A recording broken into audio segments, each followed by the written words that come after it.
Welcome back to Teach a Man to Fish channel. In today's video, we're doing something nobody else on YouTube has done.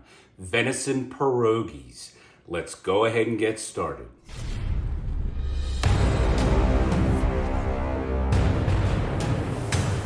We chose two very specific cuts for very specific reasons. They're a touch on the stringy side, but venison roast. This is the large flat roast that comes out of the ham, and then everyone knows the football roast that comes out of that hind quarter as well. So between these two, we should be able to get an adequate amount of filling for the dough that we're going to make. And they're kind of a stringy cut that in this cooking process, this slow, long cook, make for a nice stringy filling. This meat is coming out of the freezer from a buck that we got early in the season. We aged it about 8 days, but we didn't do the cleanup before we sealed it up and threw it into the freezer. So first thing you've got to do is do an adequate job of cleaning off that silver skin.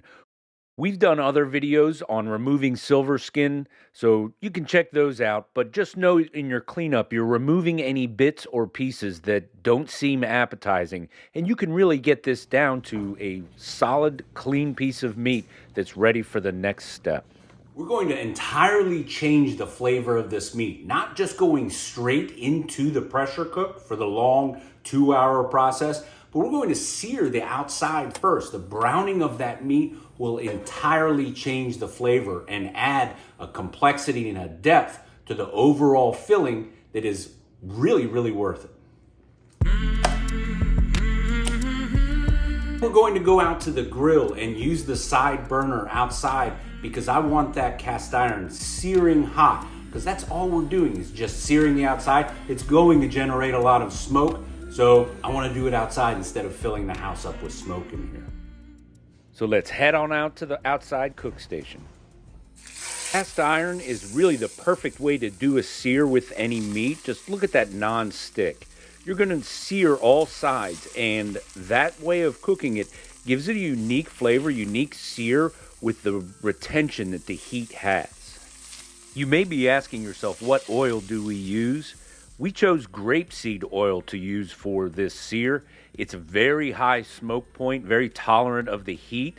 You can get away with some of the other simpler to find oils or what you have in your cabinet, like olive oil or maybe even lard. Do your best to get all of the sides. The more of the surface that's seared, the more of that flavor you'll find in the filling. Man, I wish you could smell this. Even with no salt, pepper, no seasoning, this smells amazing. Now that we've got that sear done, we'll go ahead and head inside and start the next part of the process, which is going into the pressure cooker. For you, we went to Poland to actually sample many, many different types of pierogies to end up with this recipe to bring back to our kitchen and to your kitchen and get these done. They are amazing tasting. Simple recipe, little bit detailed in the process, and we'll get into that. The stuffing matters and the options are limitless virtually. Zapiesek is not high-end restaurant, but it's very famous in Warsaw, especially, and they serve very nice dumplings, a lot of variety. You can order cook or like boiled, or also on the fry pan, which is delightful. Finish, I can? Yes. Okay. Yeah. Juniper. Juniper. Yeah, that you need to add some few. Like also you have, for example, the pepper in the Peppercorn. yeah, peppercorn. So juniper to the meat and is really changing the flavor. Then you can add it also some rosemary. Yes. Smacznego. Sorry, English only. Bon appetit. Dziękuję.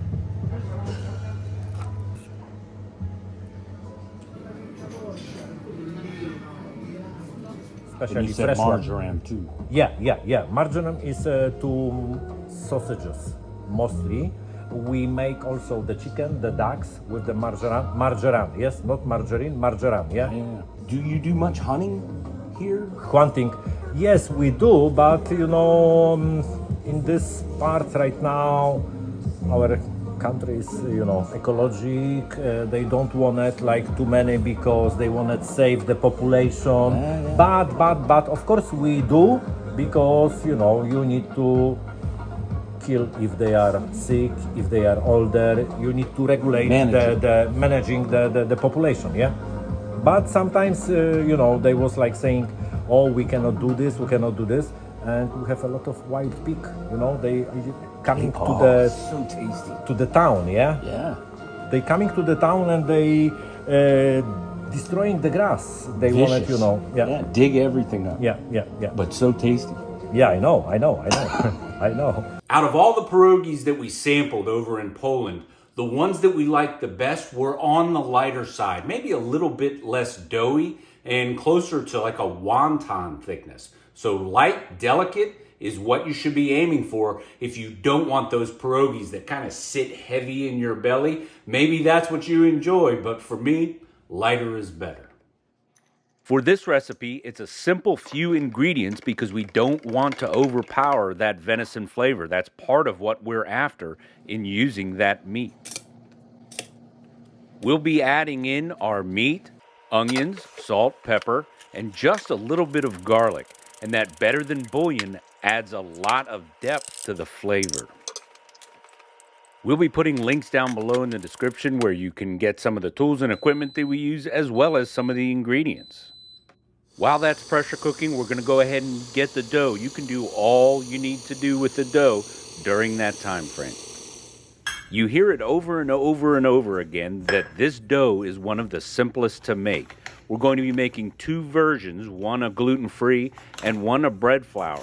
Bread flour is critical to use, and we'll see how the gluten-free comes out. Bread flour is ideal for this recipe because it has increased proteins in it that makes the binding and the kneading and the creaminess of the dough better. However, one of the guests coming over this evening has that gluten allergy, so let's give that a shot too. First, combine your dry ingredients and whisk those together. You've got 2.5 cups of bread flour, 1 teaspoon of baking powder, and 1/2 teaspoon of salt. To that, you want to add 1 cup of sour cream and 1 whole egg and the yolk of a second egg. Fold all of those ingredients together, the dry into the liquid, until you have kind of a pasty, clumpy dough. And from there, take it out and knead it. It takes a while to knead this.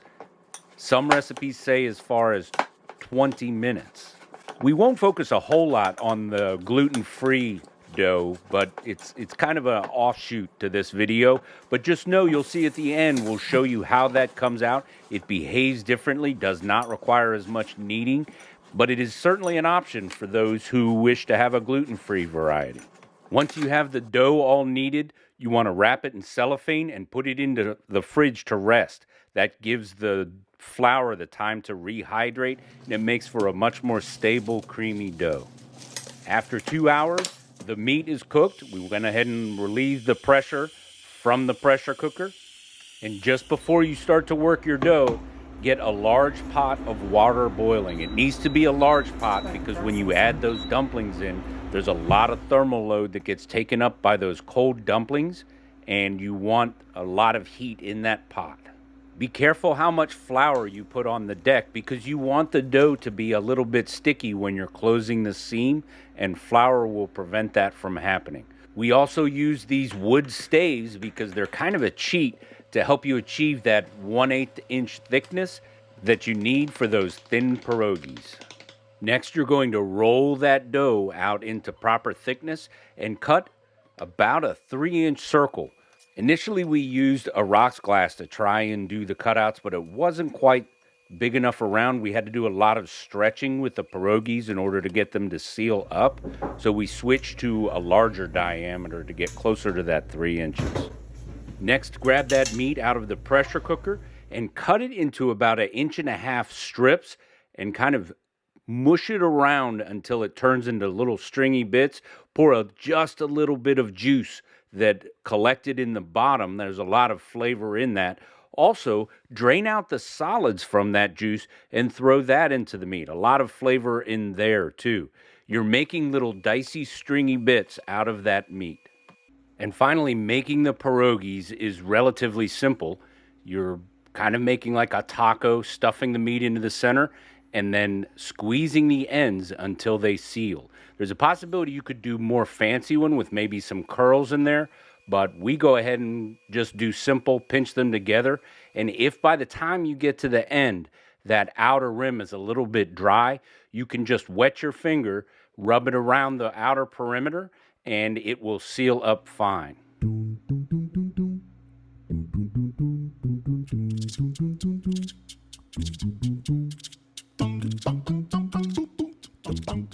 For the gluten-free pierogies, we kind of did the same thing, a little bit thicker and a little bit larger around. The pierogies that we ate in Poland were not all the identical size. There were some larger, some doughier. They were all over the board, so this is not unusual.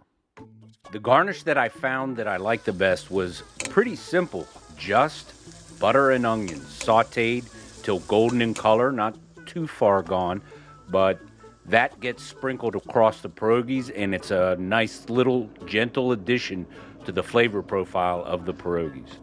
Now that you've got that water at a brisk boil, you're going to go ahead and float your pierogies in, but not so many that it overpowers the heat in the water, and you're going to leave them in there for about 4 minutes. Some say when they float up, that means they're done. Really, you're cooking them till they're all the way done. You've got to get that dough cooked all the way. We did the option of 2 different sides for these dishes. One was a cabbage, sausage, onion, almost like a southern fried cabbage, as well as the other a purple cabbage and red apple from a can. It also doesn't hurt to take a little bit more butter, pour it across as well, give that nice mouthfeel, that butter flavor as well. Other beauty about making these is they freeze fantastic. Just throw them on some foil, leave them in overnight, throw them in a vacuum seal or a Ziploc bag or a Tupperware, and throw them back into the freezer at that point. And when you pull them out, all you have to do is reboil them till they're done, and they're as good as the day that you made them.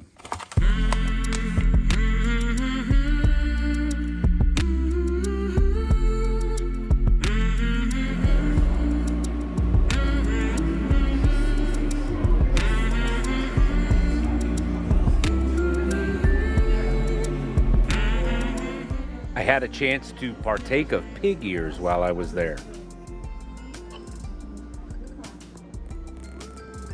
Not that much. This is gonna be like chewing on a rubber band, I bet. Pig ears.